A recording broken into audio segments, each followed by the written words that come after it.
in defense of human liberty, Alex Jones. My oldest daughter, years ago, she likes George Strait. Who wouldn't? She said, Daddy, George Strait, I read it in Texas Monthly. He's rich, more records than the Beatles. And, he doesn't have a dime, but he's super rich. That's a song about a poor rodeoer, sweetheart. She goes, oh, I thought he was lying. I said, no, it's a story to illustrate something. But the richer you get, if you're still tied into God, you realize that you are poor financially. Money means nothing. More money, more problems. It is so satisfying in my life to take 95% of the money comes in and to put it back into studios and crew and people and to change the world. I mean, I would be embarrassed. And I'm not against guys that do it because they're beautiful, cool cars. And I'd love a black Ferrari. And I'd love to drive around in, a car that can go 250 miles an hour. And they're really cool. But see, so many jerks drive it to look cool and to make themselves look like they're the most powerful people on earth that I couldn't be associated with that. Plus, what's the point of that? Not saying you're bad if you have that. Because there's so much going on in the world, why wouldn't you put that money towards changing the world? That's what I'm saying.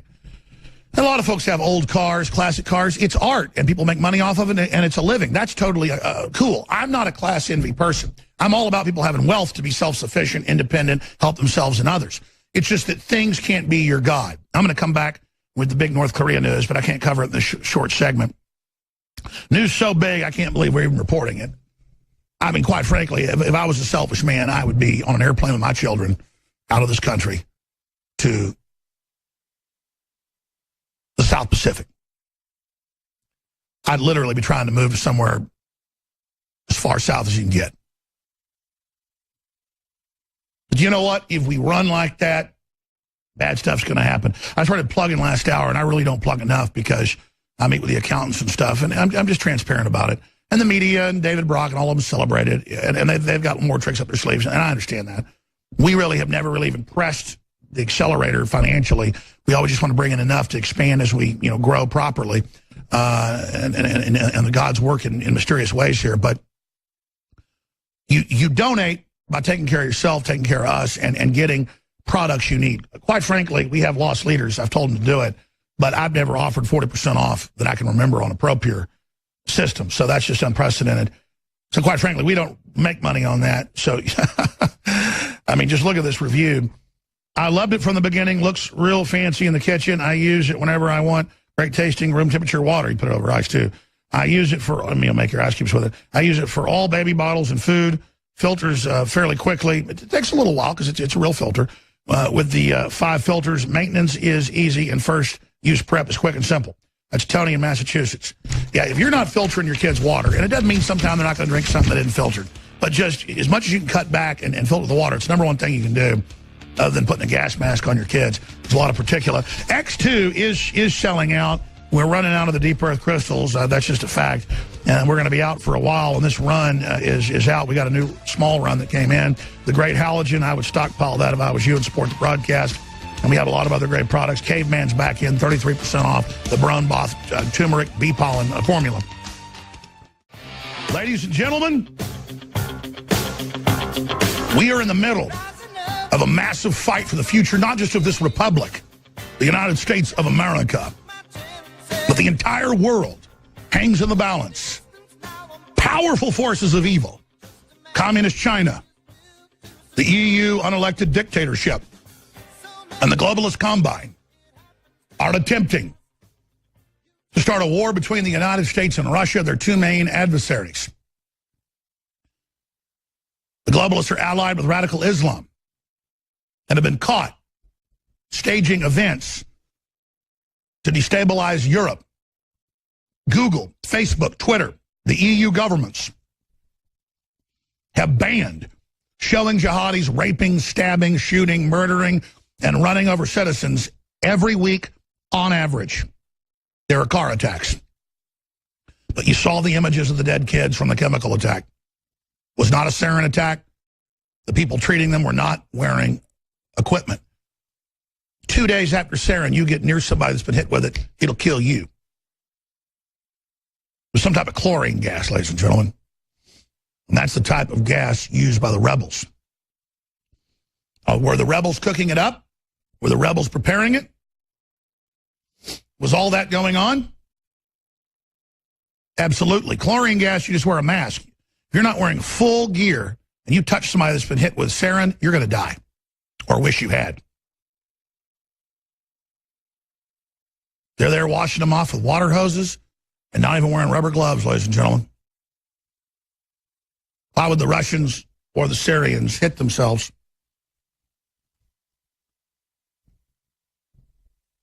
And now Michael Savage has joined InfoWars.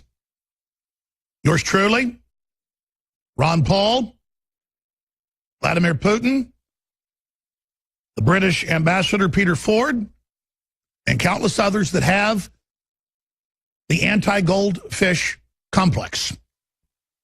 It's called a memory. Everybody else should remember that they have one. Up on Infowars.com, Steve Watson has an article detailing it with the video. Putin says that the first attack is a false flag, just like the one a few years ago. And that it's not sarin, but chlorine. Any idiot can see that. And that he believes there are going to be more provocations to suck Trump in. And that's where Trump's been caught. I get saying don't use chemicals. I get shutting off the talk that he's a Russian agent. I get looking strong for North Korea and China. I know what McMaster's told him. But what did the British ambassador tell you? Let's go to him first. What did he say? He said, you've given the jihadis 1,000% reason. Everybody calls them al-Nusra, al-Qaeda. The British intelligence calls it right. They're called jihadis. That's what they're called in England. You've given, by the way, England set the jihadis up 100 years ago. They know. Out of Saudi Arabia. The ambassador's telling you, you've given the jihadists 1,000 reasons to now stage false flags when they're famous for doing it. Blowing up other people's mosques, blowing up their own, blaming it on people to cause civil wars. They've been caught. Let's go back to the BBC, finally telling the truth once. Here it is.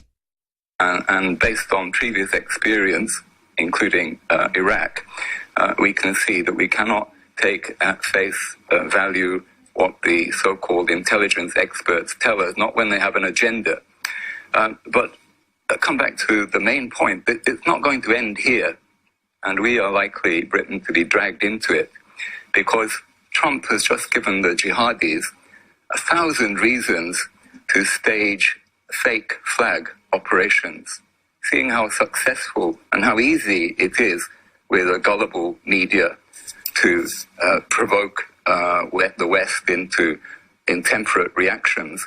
They will very likely stage an operation similar to what they did, and this was documented by the United Nations in August last year. They mounted a chlorine gas attack on civilians, and they tried to make it look like it was a regime operation. This, mark my words, you're hearing it here, and it will happen, and we'll get all the warmongers coming to tell us that Assad is defying us and we must go in more heavily into Syria. This will be fake flag.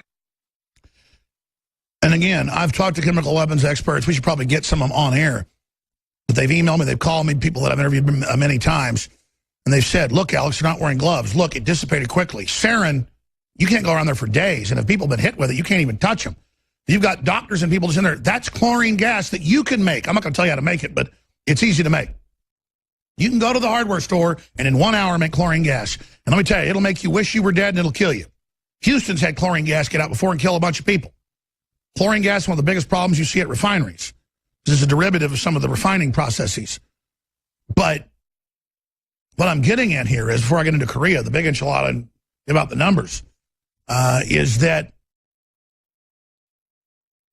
we had the jihadis putting out stuff saying, tomorrow we're going to start a major campaign claiming we're being hit by gas. And then the base that had the gas got hit. The problem is the Russians won't talk about what they're up to and what they're doing. They don't tell anybody. It'd be nice if the Russians announced right when they hit it, by the way, we hit a chlorine gas facility. But they didn't do that because they probably weren't involved and probably didn't even know they were getting ready for this big attack. They just saw a bunch of movement the Russians did with the surveillance and said they're getting ready to do something, hit that compound. It had chemicals in it. And that's just what happened, folks. It wasn't sarin, it was chlorine gas. Somebody gets hit with sarin, you touch them, you get it on you, you're going to die. You get one little piece of it on your skin, you're going to either have major brain damage or be dead. And again, they got caught last year doing it. They got caught in 2013 doing it. They've been caught over and over.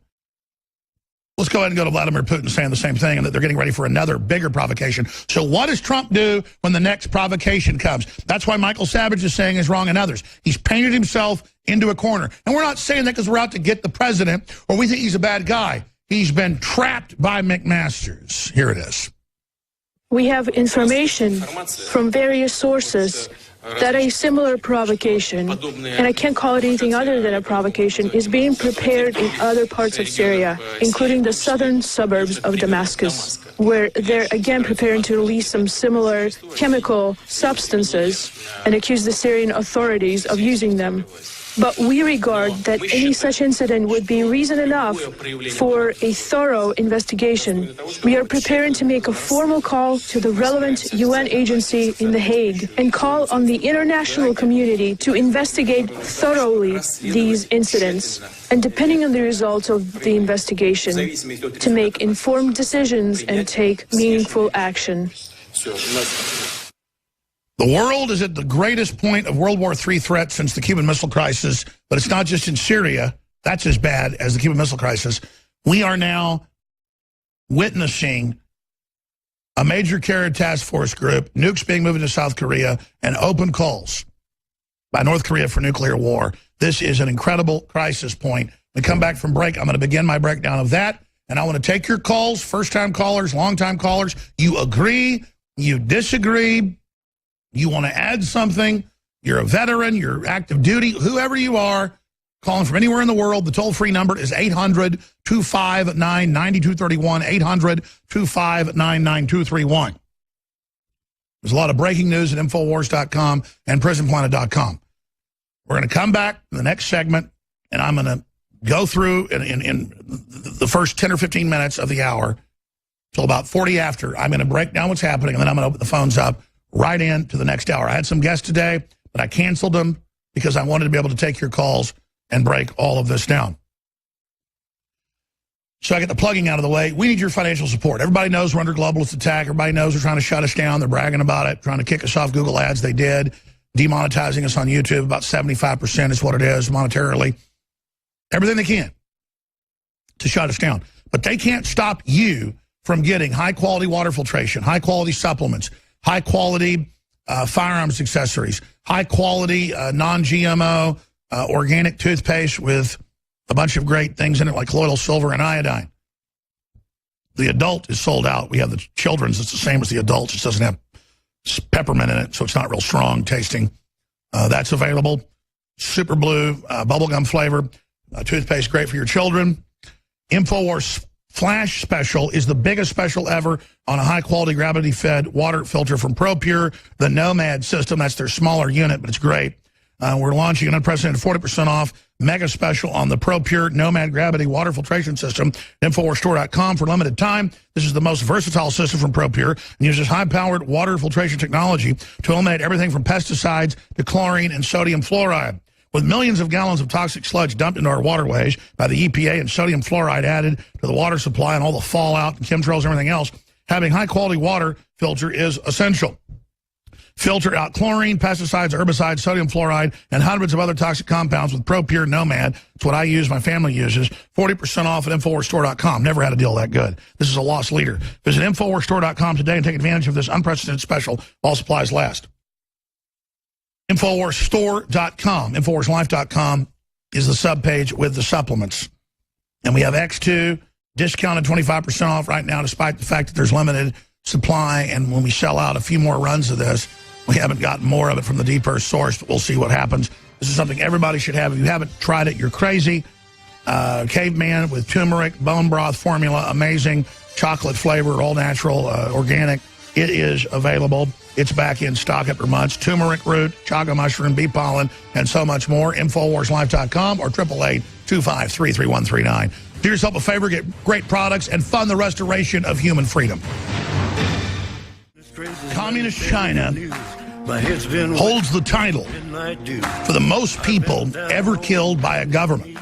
According to the Communist Chinese themselves, Mao Zedong killed 84 million people during the Cultural Revolution and the Great Leap Forward. The CIA says it's 66 million. Then another 20-plus million are believed to have been actually executed or put into forced labor camps till they died. Another 10 million or so are thought to have just been starved to death since Mao went out of power. So you do the numbers. We're talking well over, any way you slice it, 100 million dead people. Back in the 60s and 70s, China would threaten the United States publicly. I remember my dad reading it in the newspaper when I was like 6 years old. And they'd say, let us have a nuclear war. We got too many people. That's why they signed on with the Rockefellers and eugenics to have the one-child policy and kill almost all the baby girls. It's just 50 million, they're saying, just the last decade. Nobody knows the full number. Now, there's one independent, Mao's Great Leap Forward. Just one of his projects killed 45 million in 4 years alone. Yeah, that's 4 years. He was in power from the 1930s to 1949 when he got full power over China, right through to when he died in the late 70s. So you think about that, 45 million in 4 years, baby. So that's why they're so dangerous. And by the way, the Chinese will fight like the devil if you get in a war with them. The problem is they run out of food real quick. Now, North Korea is this horrible demon state run for 3 generations by Chinese puppets. It's hereditary dictatorship, completely psychotic. They believe they're God. Kim Jong-un actually believes he's invincible. His father believed he was invincible. They are the essence of pathetic scumbags. And they look at the South, probably the richest country per capita in the world for technology, you name it. And they just get completely jealous and hateful. The elites of North Korea look at Japan and all its wealth, and they get completely, absolutely hateful. And there's an anti-Japanese hatred because the Japanese obviously occupied Korea and killed a lot of people and forced labor to everybody. So there's a lot of ancestral and cultural beefs here. It's like a gang fight. It's like the Crips versus the Bloods or whatever. I mean, the Hancocks versus the McCoys. This is lined up. And never, since the July 27th, 1953 ceasefire on the DMZ between the North and South, has there ever been this much of a crisis. You have North Korea threatening when the Carrier Task Force arrives in the next 4 days to launch a nuclear weapon into the South China Sea on board one of the missiles that they claim they can load an atomic warhead on. Now, they're telling the superpower with over 50,000 nuclear weapons. It's not 10,000. Let me give you a news flash. Space-based weapons, particle beams, meteor guns with DU sabos. And that's the stuff that's leaked they've got. That's 1980 stuff. They're telling the most crazy elite on the planet, the Anglo-Americans, the ones GMOing everything, the ones, I mean, you know, just super sophisticated breakaway civilization group. You've got this guy, they can't even produce automobiles in South Korea. They can barely feed themselves. But thanks to the Clintons and the globalists, they wanted this done as the trigger. In the 1990s, 95, 96, 97, they gave them the reactors to create the weapons. They are now threatening, and have been every week in the last few months, launching a medium-range missile into the South China Sea with 900-kilometer ranges right off the coast of Japan. I mean, people on the coast of Japan can see a big rocket come in and blow up in the ocean. Imagine if the Russians were off our coast or somebody, or the Mexicans, and shooting something in the Gulf of Mexico off the coast of, let's say, Galveston. I mean, how upset you'd be as the Japanese are. And they want to be peaceniks, believe me. They got A-bombs dropped on them, but they're ready to go to war. So you have this crazy little fat guy, the essence of government worship. What a poster boy for big government and how it doesn't work. You've got him calling for all this. I'm going to roll through it and go to your phone calls on the other side and look at how this could go down. But here's the headline. Trump orders military advisors to prepare plans to hit North Korea. And our media is making fun of South Korea panicking. The capital, Seoul, is only 30 miles from the border. We're on the march. We're not bragging here. We're telling you the reason we're under attack. Our information warfare is based in the truth, and it's on target. And so, we are your champion. We'll make something clear here. Why are we the champion? Because of you. You are the people that support us, that spread the word, that give us the intel. You're the reason we're here. You're the reason InfoWars got built. So you are the champion. Think about that. All right, I want to go to your phone calls pretty quickly here, and I can go over more of these articles and clips as we take calls from Dan, Russell, Patrice, Dominic, Matthew, and others. As soon as you hear somebody hang up, you can call well, that's the other number. You can call 800-259-9231, 800-259-9231. We're teleprompter free, TV/radio, coming to you from deep in the heart of Texas. So let me just read these headlines. Trump orders military advisors to prepare plans to hit North Korea. Government tries to calm South Koreans' fear of imminent war.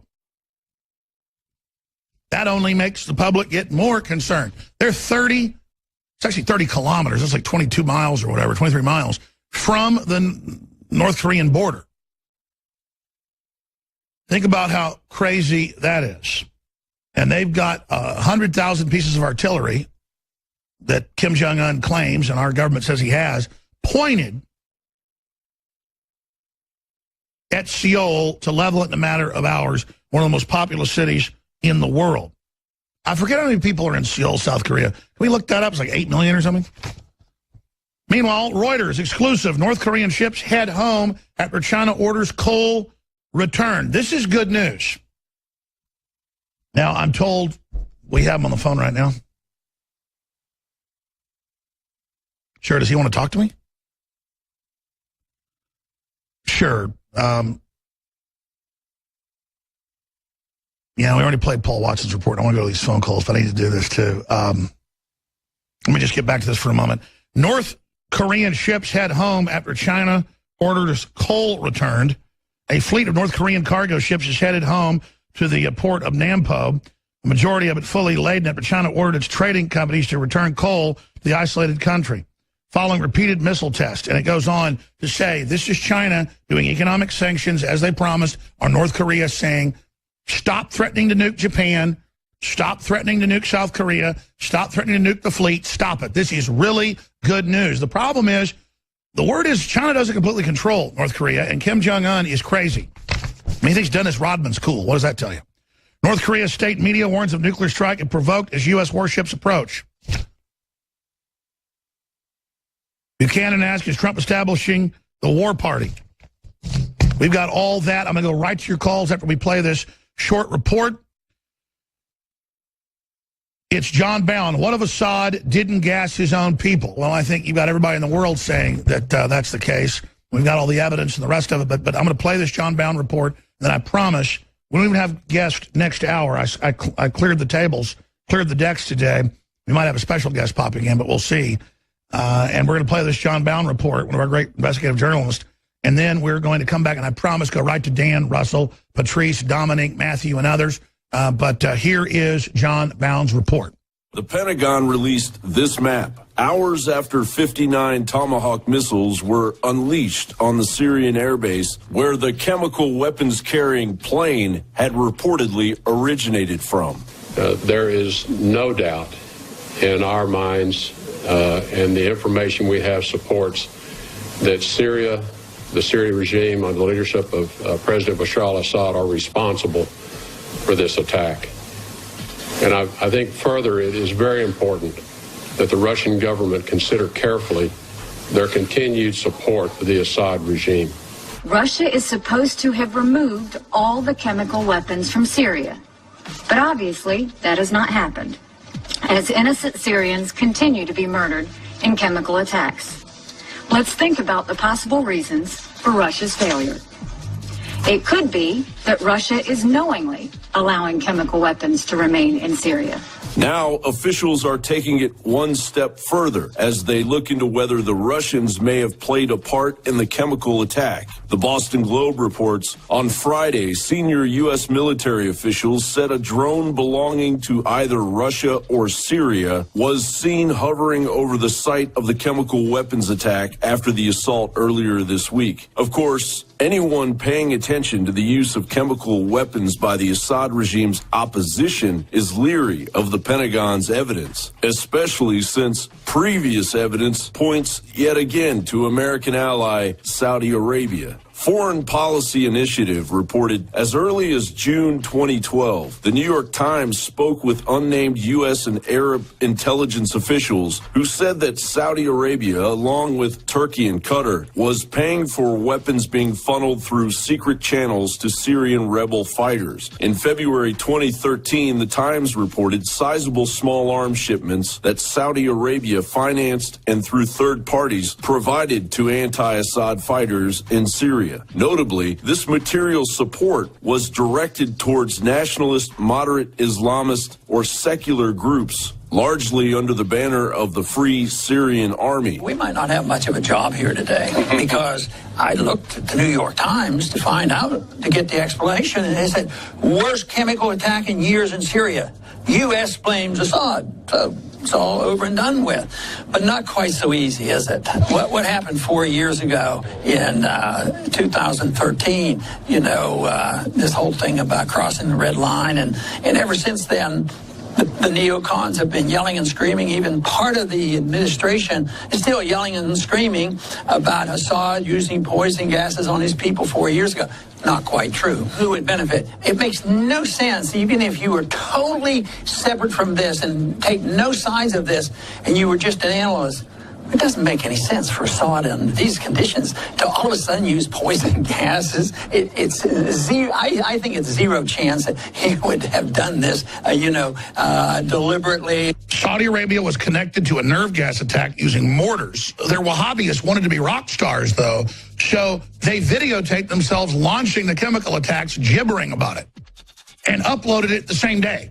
We have a number of instances where ISIL has used chemical munitions on the battlefield. In 2012, the Syrian government was warning that the rebels could resort to chemical attacks after al-Nusra stole 200 tons of toxic chlorine from a factory in Aleppo. In 2013, 12 members of al-Nusra were arrested with 2 cylinders of sarin gas. A lot of the reports are coming from the so-called White Helmets NGO, which is George Soros funded. It's receiving UK and US tax dollars, and they've been filmed carrying Al-Qaeda flags around, taking part in executions, hanging out with the child beheaders of the Nur al-Zinki group, one of the rebel groups that the CIA vetted and gave weapons to, which ended up beheading a child. The White Helmets, as we now know very clearly, are the same individuals that are with Al-Qaeda.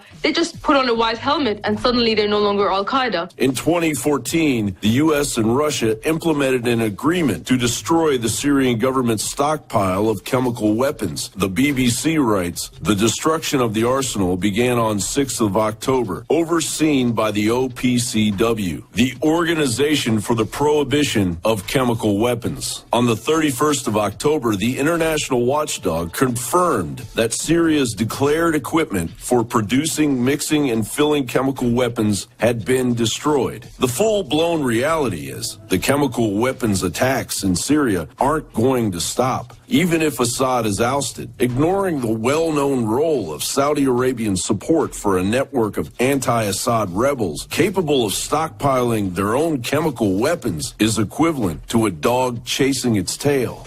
So let's say we get Assad and they get regime change. Assad's gone and now there's going to be a new government. Who will that government be? One of the leaders of the Islamic Army, which was one of the many, many different groups fighting against Assad, trained in Damascus at a Wahhabist, radical Islamic, preacher-infested university funded by the Saudis. Do we really think he was going to be better than Assad? There are 2 million Christians in Syria protected by Assad. In fact, The Christians that were in Iraq so hated the war and so hated the government that we helped institute upon them, they all fled, went to Syria. But now that you've got Donald Trump, they can kill two birds with one stone. One, if they can get Donald Trump to start World War III, then they can blame him for it. And suddenly it's not a globalist puppet that has to take the blame, that has to get up on television and explain away this. Yes. They know that they can destroy Donald Trump and his entire supporters and label them as the people who started World War III. John Bound for Infowars.com. And of course, as Vladimir Putin has said, as the British ambassador has said, and as I've said, and as Ron Paul said, and as everybody said, I said a month and a half ago when McCain went over there secretly and came back, I said, is he getting another fake chemical attack ready? They've had at least 4. One that the UN totally confirmed happened. Others that the rebels admitted they did. What's going to stop them from staging more stuff? This only encourages it. This is all 101 game theory, folks. It's not even very hard. But being a critical thinker is called being a conspiracy theorist. We're going to go to Russell, Dan, Patrice, Dominic, Matthew, and others right now. Russell from Alaska. Russell, thanks for calling. Hi, sir. Just real quick, I wanted to say this is more of a message towards the president himself. Over the years, we were in Iraq and Afghanistan. I'm an Army veteran myself. I spent almost 12 years in the military. We lost almost 7,000 soldiers over there alone.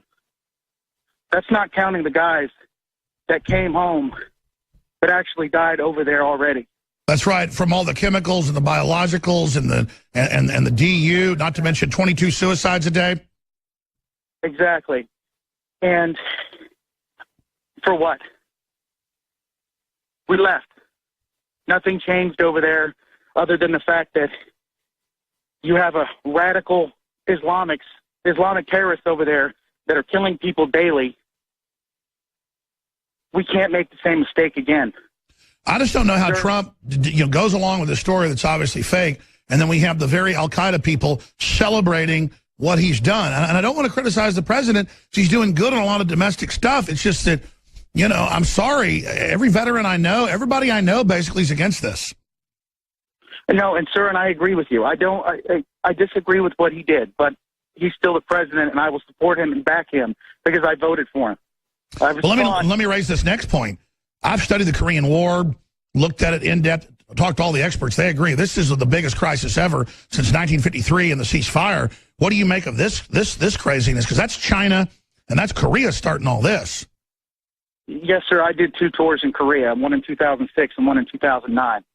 And 2006 and both 2009, he launched rockets. I believe in 2006 he sank Kim Jong-il, I believe it was, sank a Korean fishing boat, and in 2009 they mortared one of the islands off the South Korean shores.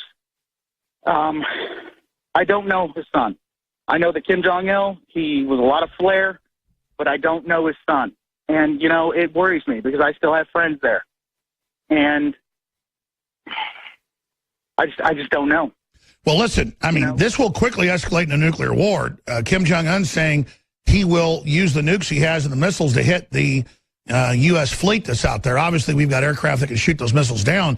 But if he shoots a missile into the South China Sea near our ships, what is Trump supposed to do at that point? Well, at that point, he doesn't have a choice. So I tend to agree. I think Tillerson came out today and said, we don't want war with Syria. Al-Qaeda is the main issue, ISIS. And I think that's going back to his campaign promises. So I think we're seeing some positive things out of Trump right now. And that's what I was told this weekend and on Monday by White House sources that are absolutely as close to Trump as you can get. Yes, sir. And so like I said, the whole point I'm calling is, look, we don't want another situation like Iraq and Afghanistan with Syria. We didn't make any ground there. We're not going to make any ground in Syria. North Korea, look, if they start it, I'm always one to say, if you're going to start it, I'm going to finish it. And if that's what has to happen, that's what has to happen. But I support our president, even if I don't agree with everything he does. Well, we better support him now, exactly, because we've got China and North Korea threatening war and just crazy behavior going on. So what's happening is our president's being tested. And, folks, we're not in the position he's in. If he was trying to put bad justices in, if he'd have put a bad justice in, a liberal justice, or if he wasn't trying to cut our taxes, or if he wasn't getting all these factories to come back, I'd say he was a fake. He's doing so good on the domestic front that I'm going to give him the benefit of the doubt while I criticize issues I see with Syria, hoping he gets better advice. Do you see what I'm saying? Yes, sir. God bless you, Russell. I appreciate your call.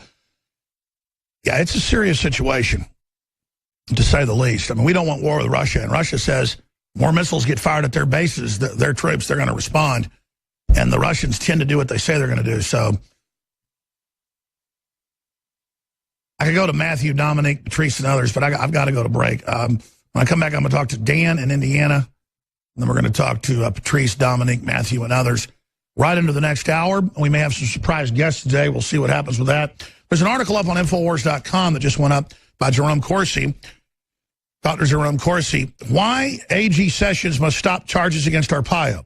Total kangaroo court garbage against Arpaio, illegal spying on him, a guy doing his job, an admitted Obama UN witch hunt, and they haven't even dropped the fake federal contempt charges that put him in jail for 3 years against Arpaio, former federal officer with no criminal record and a great record. But it gets worse than that. They won't even get rid of the IRS chief that openly went after patriots and people for no reason. I mean, it's just because Trump has full mutiny against him. Okay, we have a surprise guest coming up at 8 after. I know our clock's weird. It's because I never wanted to do news and air mainstream news on the show. So I said, we'll let stations have their news, then we'll air our ads, and we'll come in at 8 after. I'm going to change the clock soon back to regular talk radio clocks. Got to let the stations know about that and get that all set up. But at 8 after next hour, we have a very, very special guest joining us to break down what's currently happening in the world. Right now, let's go back to your phone calls. Let's talk to Matthew in California. You're on the air. Hey, Mr. Jones, how are you doing, sir? I'm telling you, I'm just thinking about my kids here and seeing how dangerous the world is. Yeah, you know, I totally understand. I'm going to jump to my points really quick. I'm very disappointed with this whole Syria situation. Point number one, it's unconstitutional. It's one thing for him to, you know, just bomb one little facility because supposedly there's chemical weapons in there. But now I'm hearing that we got boots on the ground and with no approval from our Congress, which is a break on his promise not to get involved in international conflicts that have nothing to do with us. No, I agree, but he's been tricked into that, and now you, like I told you on Sunday and Monday, he's going to come out and say, I don't want war, I want the old deal, I want my old campaign. He was told we need ground forces to take out al-Qaeda and ISIS, which is true. But now the Joint Chiefs are turning around saying, let's get rid of Assad. Now Tillerson's come out to the old deal and said, no, we're not wanting to topple him. We want to get rid of al-Qaeda, ISIS. Then we'll get him to move towards doing that on his own. But I totally agree with you. Listen, here's how dumbed down the public is. The media is making fun of me saying there's not boots on the ground, even though I have thousands of articles the last 2 months admitting massive U.S. troops are moving in. Marines, artillery, Army, all of it is moving into Syria and into Western Iraq. So it's on. Well, who's he listening to with this stuff? Because I remember back when Obama was in, and he wasn't allowing our military to actually effectively go after ISIS in Syria, that our military was secretly or, you know, covertly giving information to the Russians so that they could actually go after them, because our military knew that the Russians and the Assad regime were going after the ISIS. Yes. 6 years ago, our military told Obama, and then 5 years ago was when it came to a head, we're not going to back al-Qaeda and ISIS. They staged Benghazi to get weapons in there 5 years ago. That was all of it. Our military finally woke up, said, no, we're not doing this. And then Trump comes in, and then the military starts trying to back out of its deal. And it's pretty much McMaster from what I've been told. A lot of folks are blaming Tillerson. Rex Tillerson is the one that's backpedaling right now. What do you think? Well, you know, I'm just wondering, you know, basically, one of two things. Is Donald Trump not paying attention to what's going on? Does he honestly believe that it was... Sir, he's ordered them to do all this stuff, and the bureaucracy is ignoring him. And then he's hiring people that say they'll do what they say, and then they go on the news and say, oh, we're going to take Assad out, and Trump says, I didn't say that. they come up the next day and say Trump doesn't want that. They're doing what they want. There's a whole mutiny against Trump. Well, if he's the commander-in-chief and these are military people not following his orders, then can't he just remove them? He already had his first national security advisor that orchestrated this whole deal with Russia to not back al-Qaeda removed. Then 3 guys he asked said no. He was stuck with McMaster's. And I'm not trying to demonize McMaster's, but he says radical Islam isn't Saudi Arabian and stuff like that. So I've got some serious issues with him, Matthew. Personally, Matthew, I'm just glad that all this stuff is getting de-escalated right now because China and North Korea are the big problem. That's what could end our world. You could wake up during a nuclear war. You could be driving down the highway and hear, emergency alert systems on the radio, and 10 minutes later, ICBMs detonate at 2,000-foot airburst. And then guess what? You're playing a harp, brother. Pushing daisies. Yeah, no, and me being in San Diego, I'm definitely, trust me, I'm definitely... You are big target because the main Pacific Navy's based there. You are right. So am I. Central Texas, Fort Hood. Woo! There's probably hundreds of nukes pointed at me right now. They'll be back.